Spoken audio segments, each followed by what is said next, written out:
الحمد للہ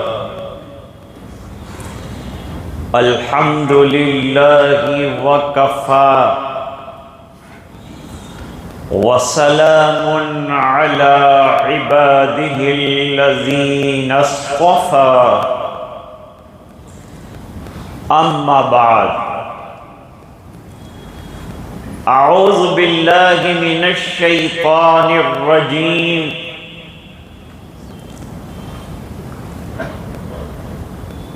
بسم اللہ الرحمن الرحیم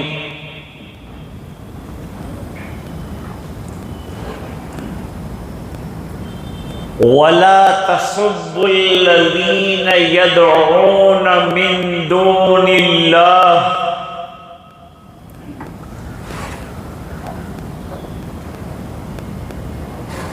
فَيَسُبُّوا اللَّهَ عَدْوًا بِغَيْرِ عِلْمٍ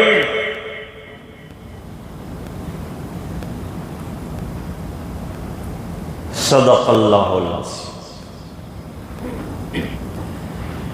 اللہم صل علی سیدنا محمد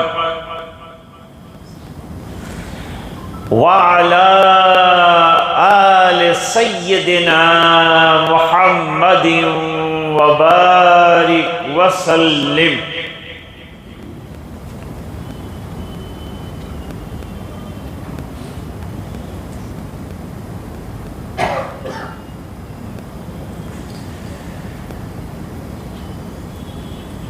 اسلام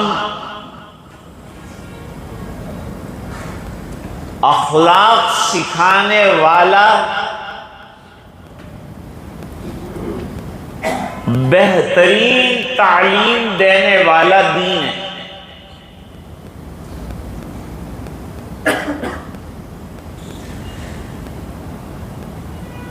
اور یہ تعلیم دی گئی ہے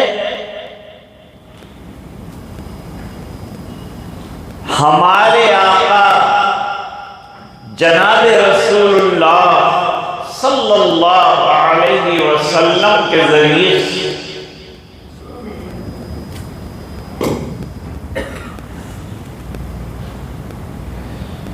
چنانچہ حدیث شریف میں فرمایا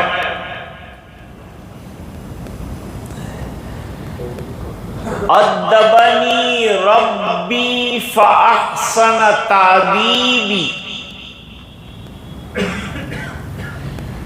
مجھے ادب کس نے سکھایا؟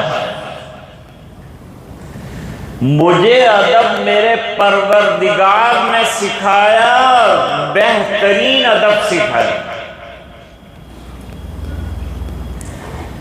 ایک اور حدیث ہے علمنی ربی فاحسن تعلیمی، میرے پروردگار نے مجھے علم دیا اور بہترین علم سے نوازا۔ ظاہری بات ہے کہ سرکار کا علم بہترین ہے، سرکار نے جو آداب سکھائے بہترین ہے۔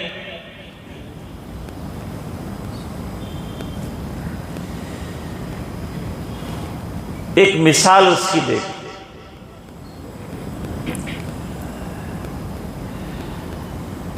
نبی کریم صلی اللہ علیہ وسلم نے فرمایا کہ اپنے ماں باپ کو گالی مت دو۔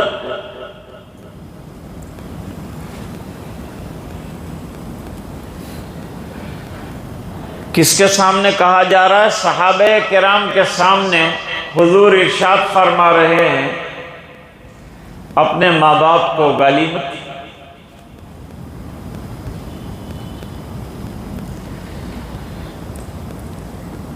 جنہوں نے سرکار سے تربیت پائی، بہترین اخلاق سیکھے ہیں، آداب سیکھے ہیں، کیا سوچ سکتے ہیں کہ وہ اپنے ماں باپ کو گالی دیں؟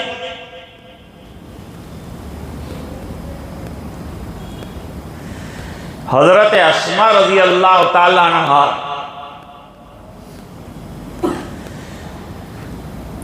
یہ حضرت عائشہ رضی اللہ تعالی عنہا کی بڑی ہمشیرہ ہیں.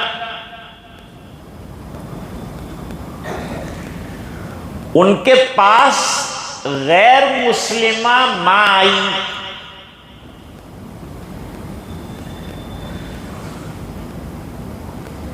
اور آ کر اس نے مدد کی درخواست کی کہ میری کوئی مدد کی.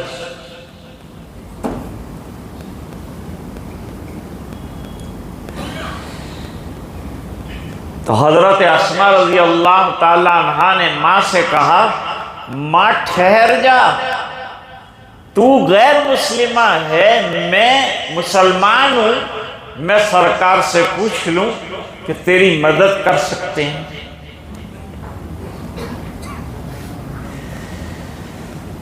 آقا نامدار کے پاس آئیں اور آ کر عرض کیا کہ اللہ کے رسول میری والدہ آئی، غیر مسلمہ ہیں، کیا میں مدد کروں؟ مدد کی محتاج ہے وہ. نبی کریم صلی اللہ علیہ وسلم نے فوراً فرمایا ماں کے ساتھ صلہ رحمی کرو. کتنی اچھی تعلیم ہے.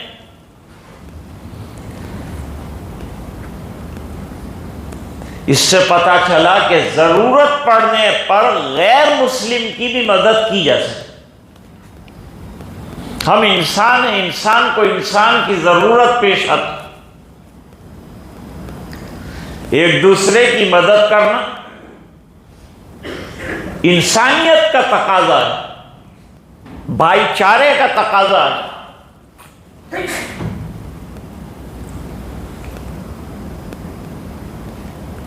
آپ ٹرین میں سفر کر رہے ہیں،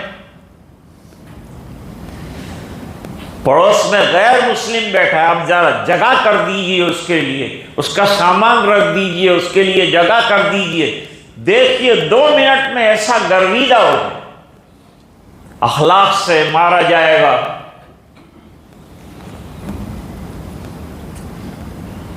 تلوار کام نہیں آتی ہر جگہ.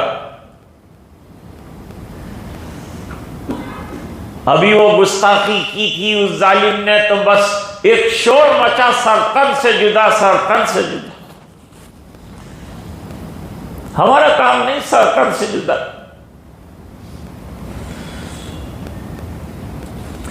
یہ ہماری غیرت ایمانی کا تقاضا تو ہے، لیکن سرکار کی تعلیمات کو بھی دیکھو بھائی. صبح کی نماز پڑھتے نہیں، ظہر کی نماز پڑھتے نہیں، عصر کی نماز نہیں پڑھتے، کتنے بندے جمعہ کی نماز نہیں پڑھتے اور نکل آئے کہ سر تن سے جدا کر دے. پہلے نماز تو پڑھ، 5 وقتہ نماز کی فکر کر، قربانیاں دے، پھر بات کرے. حضور کی گستاخی کی کھڑا ہو گیا، محبت کا تقاضا ہے، عشق کا تقاضا ہے، مان لیا، لیکن حضور کی سنتیں اپناتا ہے کیا؟ محبت ہے تو اپنا نا. آقا کی سنتوں کو زندگی میں جگہ دیں گے.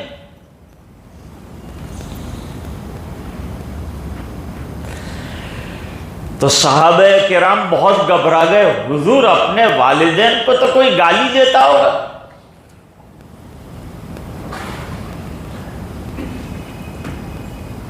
فرمایا ہاں ہو سکتا ہے. وہ کیسے؟ فرمایا کہ تم اگر کسی کے ماں باپ کو برا کہو گے تو وہ پلٹا کر تمہارے ماں باپ کو برا کہے گا. اس کے ماں باپ کو برا کہنا اپنے ماں باپ کو گالیاں دلوانا ہے. کیسی تعلیم ہے؟ عمدہ ہے کہ نہیں؟ بولو نا. بہترین تعلیم. سیرت کے بیانوں میں یہ تمام چیزوں کو سیکھنا ہے. دوسری ایک مثال دے.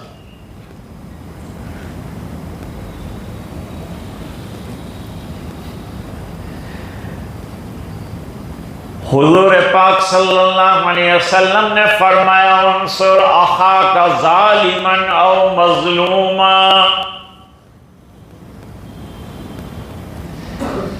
اپنے ظالم بھائی کی اور مظلوم بھائی کی مدد کرو۔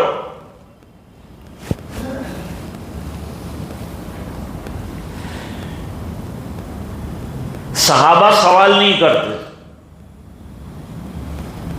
ہم لوگ کام کم کرتے، سوالات زیادہ کرتے۔ جس کا کوئی کام نہیں وہ سوالات ہی کرتے، یہ کیوں، وہ کیوں، فلاں کیوں۔ اگر دروازہ پرانا ہو جاتا ہے تو بند کرتے ہیں تو بھی کیوں، کھولتے ہیں تو بھی کیوں۔ یہ بیچارہ کہتا ہے کہ میرے اندر آئل کی ضرورت ہے، یہ کیوں والا کہتا ہے کہ میرے کو عمل کی ضرورت ہے۔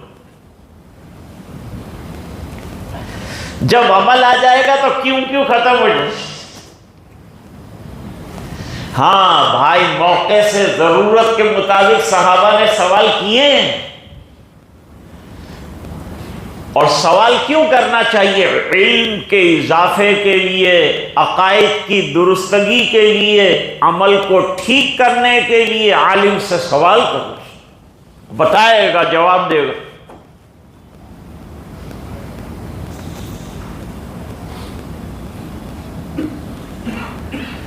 اب سوال کر دیا کہ آج کل حضرت جبریل علیہ السلام کا کام تو وہی لانے کا تھا، تو آج کل فری ہو گئے، کیا کر رہے ہیں آج کل وہ؟ تو مولانا نے جواب دیا کہ لیٹر نہیں آیا کہ میں بتاؤں کہ وہ کیا کر رہے۔ تیرے کو بڑی جبریل کی فکر ہو گئی، فجر کی نماز کی فکر نہیں کر دی۔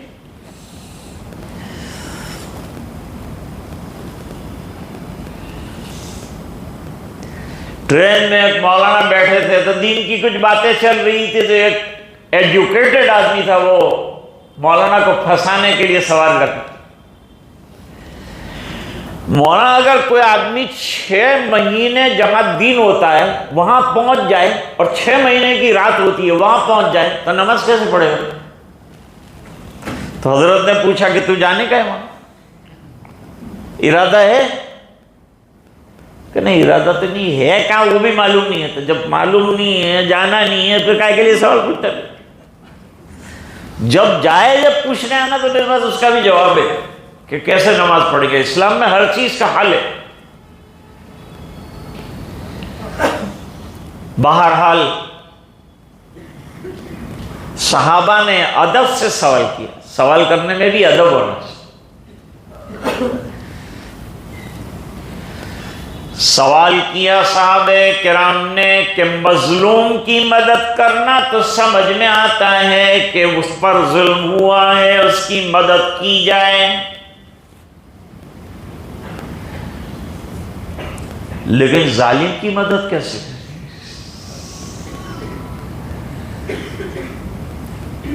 میں نے عرض کیا نا کہ دین کے پاس ہر چیز کا حل ہے۔ فرمایا ظالم کو ظلم سے روک کر اس کی مدد کرنا۔ کسی کو مار رہا ہے ظالم، آپ ہاتھ پکڑ لیجیے، سمجھائیے بھائی ایسا مت کر، یہ ہمارا فریضہ ہے۔ تو پیاری بات بتائی نہیں رہتے؟ تو دین اسلام بہترین دین ہے۔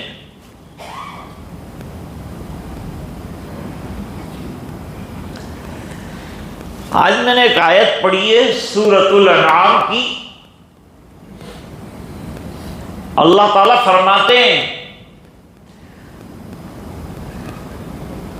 غیروں کے جو بت ہیں جس کی وہ پوجا کرتے ہیں ان کو سخت بات مت کہو، ان کے بارے میں سخت مت بولو۔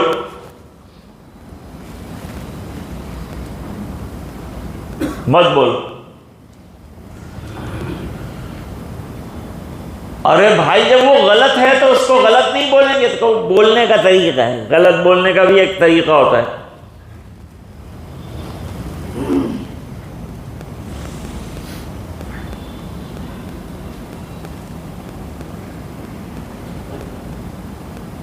اس طریقے سے سمجھانا ہے۔ دین میں سمجھانے کا بھی طریقہ بتایا کہ کس طرح سے دین کی بات سامنے والے کو سمجھائی جائے۔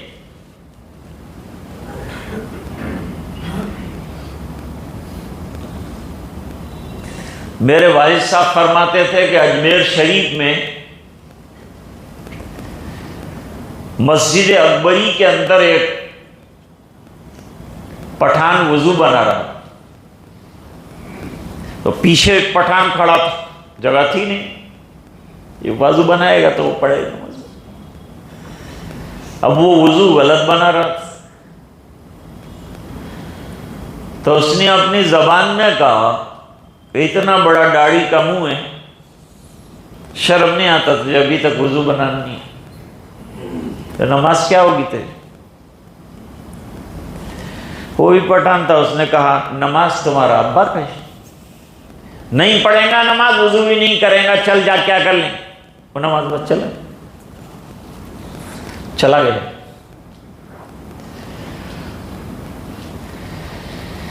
یہی بات اگر پیار سے بتائی جاتی اور یوں کہا جاتا کہ خان صاحب ذرا میں وضو کرتا ہوں، اگر غلط کروں تو مجھے بتانا، آپ صحیح وضو کرتے جائے، اس کی غلطی ٹھیک ہو جائے گی۔ طریقہ ہے کام کا۔ اب دعوت کے کام میں نکلے تو حلقے میں بیٹھے، اب سب کو پوچھ رہے تو یہ کلمہ سنا، تو وہ کلمہ سنا، وہ کلمہ سنا۔ بھائی تو کلیکٹر ہے، تیرے کو میں سب سنا تو کیا کرنا پڑے گا؟ خود سنا دو۔ بھائی میرے کلمے سن لیجئے، کیا کہنا ہے؟ میرے کلمے سن لو بھائی، کوئی غلطی ہو تو بتاؤ، سامنے والے کی غلطی ہوگی تو وہ خود بخود ریپیئر ہو جائے گی۔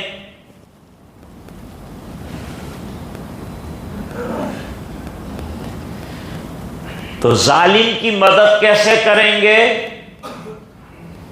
ظالم کو ظلم سے روک کر اس کی مدد کرنا۔ یہ مظلوم کی بھی مدد ہے، ظالم کی بھی مدد ہے۔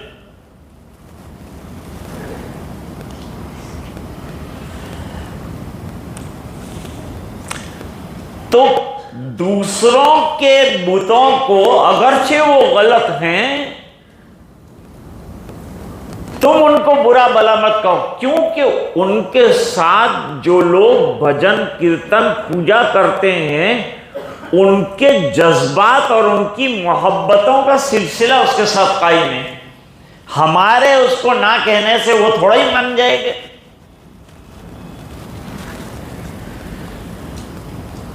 تو کیا کہیں کہ نرمی رکھو،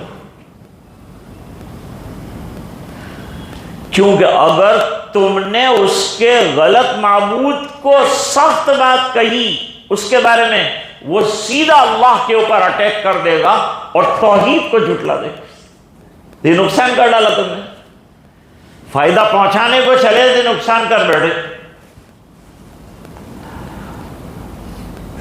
شب برات میں بیچارہ غسل کر کر کے آیا، نئے کپڑے پہن کے آیا، دروازے کے اوپر ایک نمازی سے ملاقات ہوئی کہ ماشاءاللہ چاند نکلا ہے، کہ نہیں نکلے گا، جا کل سے نہیں نکلے۔ اب وہ آیا تو اس کا استقبال کیا جائے، ذرا عطر لگایا جائے، اس کو پہلی صف میں جگہ دی جائے، خیر مقدم کیا جائے، ذرا مسواک دیا جائے، خوشبو دی جائے، خوش ہو جائے گا کہ واہ مسجد کے اندر کیا اخلاق، نمازی بن جائے گا 5 وقتہ۔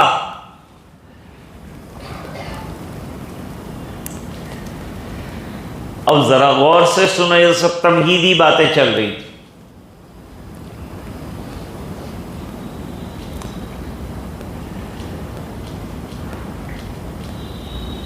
اس وقت سرکار کی گستاخی کا عالم کے اندر ایک فیشن بن گئے، مسلمانوں کو ابھارنے کے لیے، اور کچھ کمزوری نہیں ملتی تو سرکار پر حملے کرتے ہیں، قرآن پر حملے کرتے ہیں، کیونکہ قرآن لاجواب کتاب ہے، نبی لاجواب نبی۔ کچھ نہیں ملتا تو سرکار پہ حملہ کر دیے.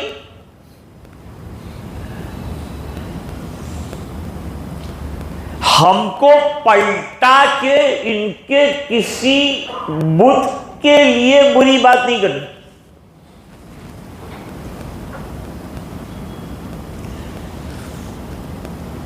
جیسے کہ اس نے کہا علیہ باللہ بولنا بھی مشکل لگتا ہے کہ بھئی جلانا ہے، بہت جلانے کا پتلے شوق ہے تو محمد کا پتلا جلاؤ. کیا شریعت ہمیں اجازت دیتی ہے کہ ہم یوں کہیں کہ تم رام کا پتلا جلاؤ؟ ہم نے کہا ایک دفعہ بھی ہم کو اجازت نہیں دیتی شریعت. اور نہ دیش کا قانون یہ ہے. جمہوریت کا قانون یہ ہے کہ دیش میں ووِدھ سنسکرتیوں کے لوگ رہتے ہیں. کوئی جین ہے، کوئی بودھ ہے، کوئی عیسائی ہے، کوئی یہودی ہے، کوئی ہندو ہے، کوئی آریہ ہے، کوئی کیا ہے. ان میں سے جو بھی ان کے رشی مونی اور مہاپرش رہے ہیں، کسی کو برا کہنے کا ہمیں حق نہیں ہے.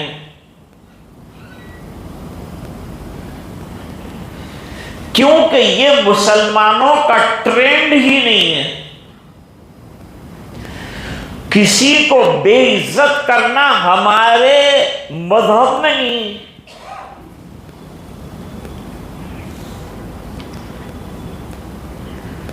ارے بھائی، سنت سادھو کس کو کہتے ہیں؟ جو جوڑ کا کام کرے. جو توڑ کے کام کر رہا ہو اسے سادھو سنت نہیں کہتے. کہتے ہیں دیش میں دھرم راج آئے گا، ہندو دھرم آئے گا، رام کا نام رہے گا تو رام کی تعلیم پڑھو. اس میں کسی کو دکھ دینا لکھا ہے؟ رامائن میں کسی جگہ لکھا ہے کہ لڑائیاں کرو، ہنگامے کرو، آگ لگاؤ، لوگوں کو توڑو، دوسروں کو ٹھیس پہنچاؤ، مذہبی تفرقہ بازیاں کرو؟ لکھا ہے؟ دنیا کے کسی کتاب کے اندر نہیں لکھا ہے. پھر اگر منچ پر کھڑے ہو کر آپ اس طرح کی بات اگر کرتے ہیں تو آپ سادھو نہیں ہیں، آپ آتنکوادی. ہم کو آتنکوادی کہتے ہیں. یہ جملہ ہم نے کہا کہ تم نے کہا؟ تم ہوئے کہ ہم ہوئے؟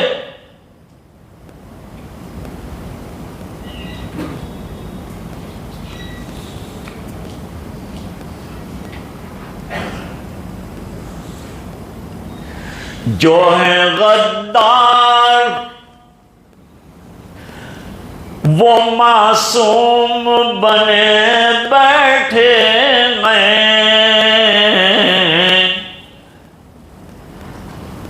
اور وفادار گنے جاتے ہیں غداروں میں.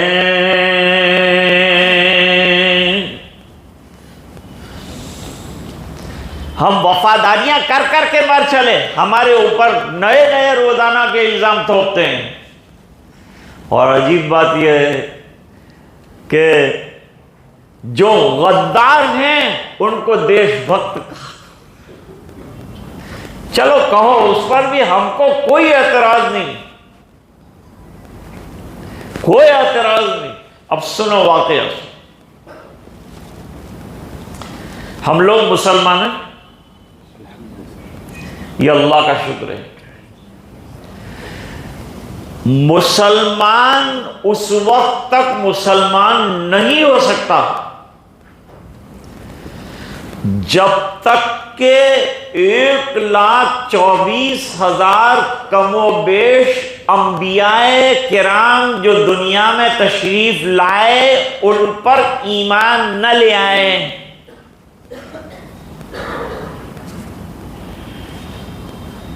وہ ایمان والا نہیں ہو سکتا۔ اب سنو، عیسائی اس وقت تک ان کے دھرم کے اعتبار سے عیسائی نہیں ہو سکتا جب تک وہ حضور کی تکذیب نہ کرے، وہ عیسائی۔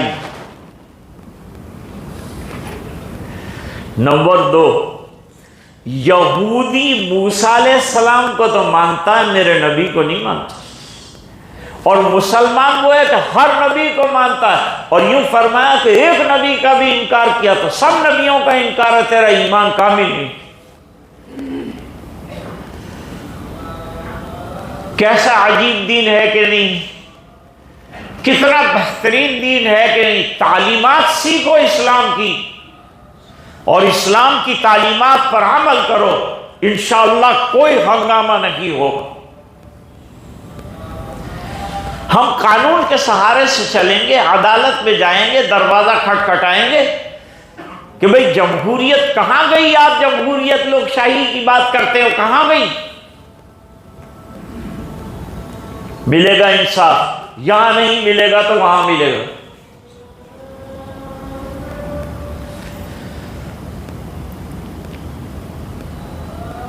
فلوریڈا میں ایسا تیز طوفان آیا ہے کہ 1,80,00,000 کی آبادی میں سے صرف 20 لاکھ لوگ جو ہیں گھر میں رہ رہے ہیں، باقی 1 کروڑ سے اوپر بے گھر ہو چکے۔ دوسروں کے بے گھر ہونے پر خوشیاں منائی تھی تم نے، تو تم کو سزا ملی۔ خدا کی لاٹھی میں آواز نہیں۔ وہ ہوا جس کو کھانے کے لیے سمندر کے کناروں پر جاتے تھے، اسی ہوا نے ان کو ختم کر دیا۔ کاغذ کے ٹکڑوں کی طرح مکانات کو اڑا۔ اتنی طاقت اللہ تعالیٰ نے اپنی فوجوں کے اندر رکھی۔ اللہ کی فوجیں کیا ہے؟ وَمَا يَعْلَمُ جُنُودَ رَبِّكَ إِلَّا هُوَ۔ اللہ کے لشکر کتنے ہیں اللہ ہی جانے۔ ایک واقعے پر بات ختم کرتا ہوں۔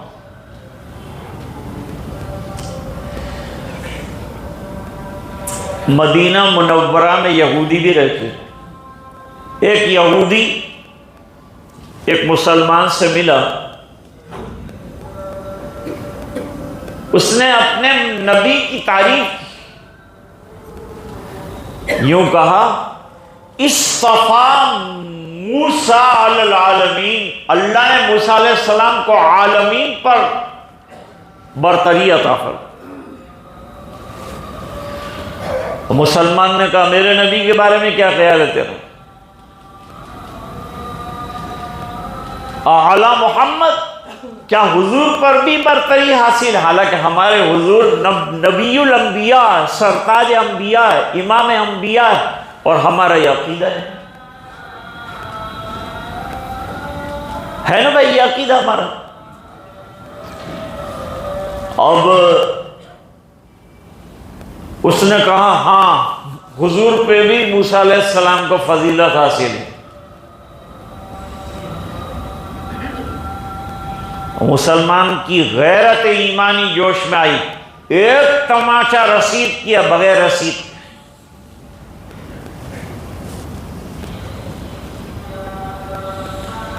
زمین دوست ہو گیا اور سیدھا حضور کے پاس دوڑا،